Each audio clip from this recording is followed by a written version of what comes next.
Esta es una breve reflexión sobre un pasaje del Evangelio según San Juan. Y voy a hacer lectura que podéis ver en la pantalla. Son unos cuantos versículos acerca de la resurrección de nuestro Señor, lo cual hemos estado cantando y celebrando en esta mañana. Y dice así esta palabra. Y el primer día de la semana, domingo, María Magdalena fue temprano al sepulcro, cuando todavía estaba oscuro, y vio que ya la piedra había sido quitada del sepulcro. Mientras lloraba, se inclinó y miró dentro del sepulcro. Y vio dos ángeles vestidos de blanco sentados donde había estado el cuerpo de Jesús, uno a la cabecera y otro a los pies. Y ellos le dijeron: mujer, ¿por qué lloras? Ella les dijo: porque se han llevado a mi Señor y no sé dónde le han puesto. Al decir esto, se volvió y vio a Jesús que estaba allí, pero no sabía que era Jesús. Jesús le dijo: mujer, ¿por qué lloras? ¿A quién buscas? Ella, pensando que era el jardinero, le dijo: Señor, si tú le has llevado, dime dónde le has puesto y yo me lo llevaré. Jesús le dijo: María. Ella, volviéndose, le dijo: Maestro. Jesús le dijo: no te aferres a mí, porque todavía no he subido al Padre, pero ve a mis hermanos y dile: subo a mi Padre y a vuestro Padre, a mi Dios y a vuestro Dios. Fue María Magdalena y anunció a los discípulos: he visto al Señor, y que Él le había dicho estas cosas. Esta es la palabra de nuestro Dios. Pues sí, estamos celebrando la resurrección de nuestro Señor Jesús. Ese hecho tan asombroso, registrado no solamente en los evangelios, sino también recopilado en otros documentos históricos que ni siquiera fueron escritos por cristianos. Pero también este evento es interesante porque la primer testigo de la resurrección, como lo estuvimos viendo, fue una mujer. Los 4 evangelios mencionan a María Magdalena, quien da el primer testimonio de la resurrección de Jesús. En aquella época, en una sociedad profundamente patriarcal, como lo era la sociedad judía, dentro de una sociedad romana y con mucha influencia de la sociedad griega, altamente patriarcales, si se hubieran inventado esta historia para intentar que la gente creyera que Jesús había resucitado de los muertos, ni en 1.000.000 de años se habría escrito que el primer testigo ocular fue una mujer. Jamás. Sería una locura. Es más, esto hubiera quitado toda la credibilidad de este acontecimiento. De hecho, se decía que las mujeres no podían participar en ningún testimonio. No se creía a ellas y lamentablemente eran segunda clase. De hecho, Celso, el filósofo griego del segundo siglo y quien era un oponente al cristianismo, decía que María fue una mujer histérica, medio loca por el miedo y la pena, y posiblemente era de la misma banda de charlatanes que lo soñaron todo o vieron lo que querían ver. Él decía: tal vez quería asombrar a sus amigos en la taberna con un buen cuento. Pero amigos, la única razón posible por la cual María Magdalena es la primer testigo es porque realmente lo fue, porque realmente ella lo vio. Y luego otras mujeres también. Y después los discípulos también vieron a Jesús vivo. Y por 40 días, más de 500 personas también fueron testigos de Jesús antes de que ascendiera a los cielos. Así que la resurrección de Jesús es el evento clave del cristianismo. Es la marca registrada del cristianismo. Es el pináculo de todos los hechos y los milagros y las enseñanzas de Jesús.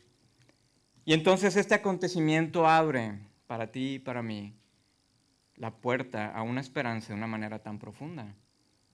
La resurrección no es cualquier cosa, porque tú y yo necesitamos esperanza. Esperanza de que hay algo mejor que todo esto a nuestro alrededor. Necesitamos esperanza de que vale la pena despertar cada día. Necesitamos la esperanza de que las cosas serán hechas nuevas. Esperanza de que nuestras lágrimas por relaciones rotas o por personas que amamos y que han partido o las enfermedades que atravesamos o lágrimas por hijos descarriados o por los sufrimientos y abusos que experimentamos. Necesitamos esperanza de que estas lágrimas que estamos derramando no han sido en vano y que serán limpiadas de nuestra mejilla por Jesús mismo, el tierno Salvador. Si Él venció a la muerte, entonces tenemos una esperanza arrolladora. Pero sin la resurrección de Jesús, todo esto que cantamos y lo que estamos celebrando hoy sería ingenuo. Sería tal vez pensamientos optimistas. Sin la resurrección, el cristianismo sería simplemente una interesante fábula con una moraleja que pueden ser útiles para llevar una buena vida, tal vez. Sin la resurrección, toda la narrativa bíblica y la vida de Jesús sería solamente una historia agradable para hacernos sentir bien. Pero incluso el apóstol Pablo comenta que sin la resurrección seríamos los más dignos de lástima. Qué fuerte. La resurrección entonces es un hecho para meditar. Y esto nos hace ver que los elementos que encontramos en la vida de Jesús y que están registrados en los evangelios son realmente de transformación y de vida. Es algo más allá de nuestra comprensión. No podemos quedarnos solamente con una historia simplona y agradable o incluso ingenua. El filósofo y célebre profesor de Oxford, C.S. Lewis, a lo mejor lo conocen por su libro de las Crónicas de Narnia, él comentaba que no podemos quedarnos con un cristianismo que es solamente una bonita historia de Jesús siendo un maestro de moral. Porque o Jesús era un lunático, porque se creía Dios y todo lo que hizo y lo que dijo, incluso la muerte que enfrentó, serían el resultado de un perturbado mental. O Jesús era un mentiroso, todavía peor que un lunático, por estar engañando deliberadamente a miles de personas. O Jesús era quien dijo que era Dios mismo, el creador del cosmos. Pero no podemos quedarnos con la idea de que Jesús era simplemente un buen maestro. O Jesús es todo o Jesús es nada. Y su resurrección de la muerte, después de 3 días, es entonces un evento asombroso y tan soberbio, de esas cosas que te quitan el aliento y te descolocan. La resurrección confirma de manera contundente que Jesús era quien dijo ser. Y entonces la esperanza que nos ofrece Él es tan real y se abre ante nuestros propios ojos. Es más, los discípulos y los amigos de Jesús también quedaron descolocados. Ellos no entendían qué era lo que había ocurrido, porque habían visto 3 días atrás a su amigo y maestro ser ejecutado de la manera más cruel y brutal por el sistema romano. Sabemos que Jesús murió en una cruz y después fue sepultado en la tumba familiar de un reconocido fariseo, incluso discípulo de Jesús, que se llamaba José de Arimatea. José pide permiso para poder bajar el cuerpo de la cruz y junto con otros discípulos lo llevan a su propia tumba. Se cierra la entrada con una gran piedra, pero todavía esta piedra fue sellada y custodiada por un grupo de soldados romanos.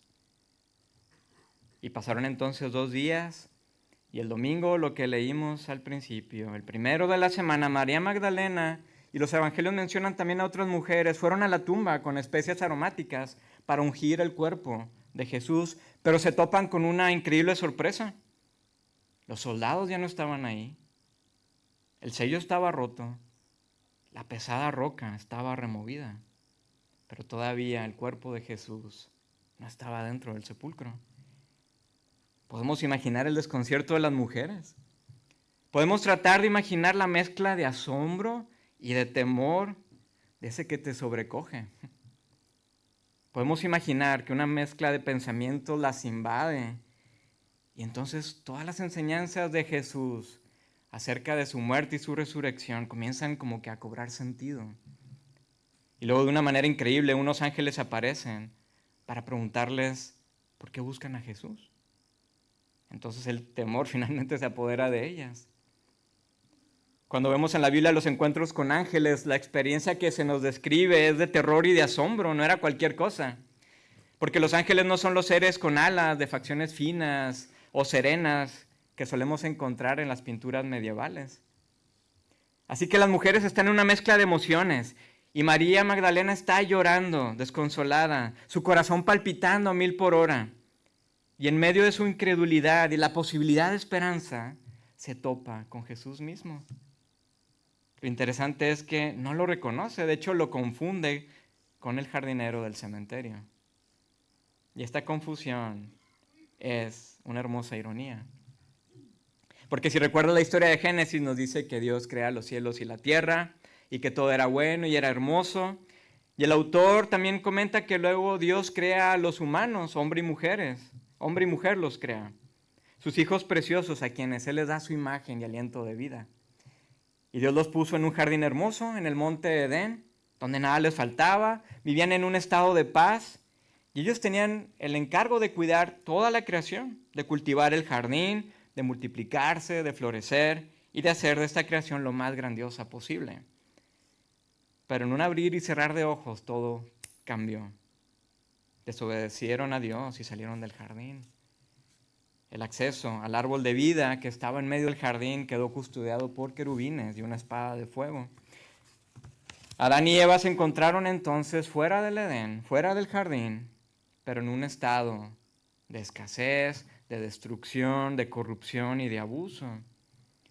Y seguimos tú y yo fuera de casa, fuera del jardín, en ese mismo estado de escasez, de vandalismo de la creación, de abuso en las relaciones. No hay florecimiento si no hay decaimiento. Pero al mismo tiempo intuimos que debe de haber algo mejor. Pero entonces nos descubrimos buscando nuestros propios jardines de Edén, que al final son copias baratas que no nos satisfacen. No encontramos ni deleite en las cosas, ni en las posesiones, ni en las relaciones, ni en profesiones, ni en nuestras aficiones, en nada. Como que todo se nos escurre entre los dedos. ¿Podremos volver de nuevo al jardín? ¿Podremos volver de nuevo al Edén? Y entonces la Biblia nos va hablando de Jesús, el jardinero de la resurrección, que cultiva nueva vida y abundante a todos aquellos que creen. Si los primeros humanos fracasaron en su tarea de cuidar el jardín y el mundo se convirtió en una desolación por guerras y malas decisiones, ahora vemos que el verdadero jardinero tendrá éxito en su tarea, porque Jesús restaura el jardín que hemos arruinado. Por eso la resurrección de Jesús es esperanzadora. Entonces, de una manera hermosa y tierna, Jesús llama a María por su nombre, María. Y ella ahora sí le reconoce. Y grita en alegría, Maestro. Y esto, amigos, es tan increíble, porque vemos que Jesús le conoce. Jesús verdaderamente le conoce. Jesús la ve. Él sabe su dolor. Él conoce su lamento, conoce sus lágrimas. Y encontramos en los evangelios esta característica tan cariñosa de Jesús. No somos un número más en el cosmos, sino que Jesús nos conoce por nombre, porque nos ama. Amigos, somos conocidos por aquel que hizo las galaxias. Somos conocidos por aquel que da vida a las cosas. Somos conocidos por quien conoce cada uno de nuestros cabellos en nuestra cabeza. Somos conocidos a pesar de nuestros fracasos y a pesar de nuestros errores. Y Él nos conoce por nombre y nos ama. Guille, Paloma, María, Juan, Susi. Él nos ve y nos llama por nombre en un estado de alegría. Somos sus plantas y sus flores preciosas de su jardín. Él está encantado de cultivar algo grande en nosotros porque nos ama con un amor que nos cuesta imaginar, un amor fuera de este mundo, un amor que necesitamos tú y yo. El acceso al Edén está entonces a la mano cuando ponemos nuestra esperanza en Jesús y nos dejamos tomar de su mano para que nos lleve de vuelta al jardín a través de las estrellas y los lugares más remotos. De hecho, estando Jesús en la cruz, uno de los criminales le dijo, recuérdame cuando vuelvas en tu reino. Y Jesús le respondió, hoy mismo estarás conmigo en el jardín. Esto es soberbio y por eso la resurrección es tan increíble. ¿Qué vamos a hacer con esta resurrección? ¿Qué vamos a hacer con Jesús? Como decía C.S. Lewis, o Jesús es todo o es nada. No hay término medio. Nuestro deseo es que conozcas a este tierno jardinero que te ama con un amor fuera de este mundo y que te conoce por nombre. Decía el famoso periodista británico y filósofo católico G.K. Chesterton: al amanecer del tercer día, los amigos de Jesús encontraron la tumba vacía y la piedra removida. De diversas maneras se dieron cuenta de la nueva maravilla. El mundo había muerto en la noche. Lo que contemplaban era el primer día de una nueva creación, con un cielo nuevo y una tierra nueva. Y en una semblanza de jardinero, Dios caminaba de nuevo por el jardín, no al fresco de la tarde, sino al amanecer. Nuestro dulce jardinero. Así que, amigos, la resurrección es una gran maravilla. Es el evento de los eventos. Y esperamos que puedas conocer hoy mismo a este gran y dulce jardinero que nos ama. Amén.